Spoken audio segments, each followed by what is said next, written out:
Hello everyone, తరచుగా పోటీ పరీక్షల్లో వస్తున్న కొన్ని ముఖ్యమైన భారత రాజ్యాంగానికి సంబంధించిన క్విక్ ఫ్యాక్ట్స్ తెలుసుకుందాం.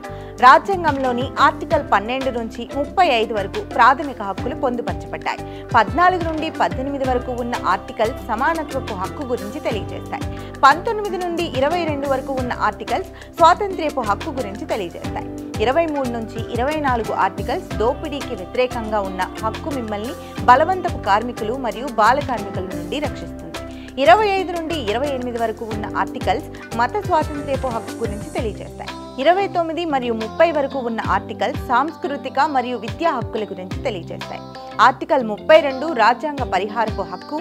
డాక్టర్ బిఆర్ అంబేద్కర్ ఆర్టికల్ 32ను రాజ్యాంగం యొక్క హృదయం మరియు ఆత్మ అని అభివర్ణించారు. ప్రాథమిక హక్కులు అత్యవసర పరిస్థితుల్లో నిలిపివేయబడచ్చు, కానీ ఆర్టికల్ 20 మరియు 21 మినహాయింపులు మరియు ఎన్నటికీ నిలిపివేయబడవు.